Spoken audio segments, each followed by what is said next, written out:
I numeri del contagio crescono in Veneto, ma il muro sanitario regge in modo egregio all'urto del Covid, che in questo momento, grazie al gran numero di tamponi eseguiti, sta evidenziando una diffusione in gran parte asintomatica. Io vi dico che in questo momento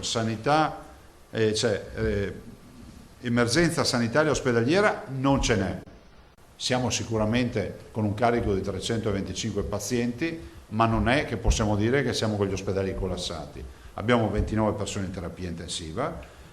Sappiamo che il virus c'è, vediamo la mappa del Veneto e vediamo che si è colorata in maniera assolutamente uniforme nelle ultime settimane, cioè prima avevamo qualche focolaio, oggi prende il colore del rosetta, per cui anche il contact tracing diventa sempre più, diciamo, importante ma anche difficile da fare, perché ormai si sovrappongono anche focolai o microfocolai che troviamo. Dall'altro voglio anche dirvi che quando tu fai un contact tracing fatto bene come lo facciamo noi, che facciamo migliaia di tamponi al giorno, è inevitabile che noi positivi li troviamo. In questa situazione resta indispensabile mantenere alta l'attenzione e soprattutto utilizzare le mascherine. L'uso della mascherina è determinante.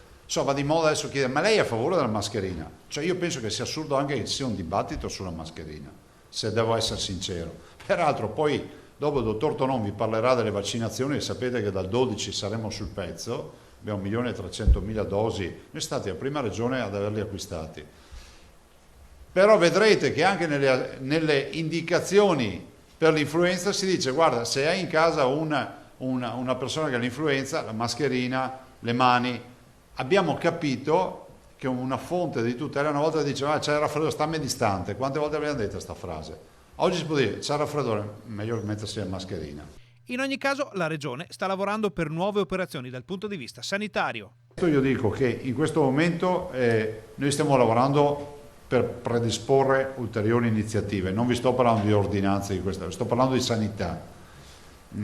Crediamo fortemente che sul fronte di test rapidi si debba continuare, tanto è vero che ci stanno dando risultati, tanto è vero che a livello nazionale il Ministero li ha adottati,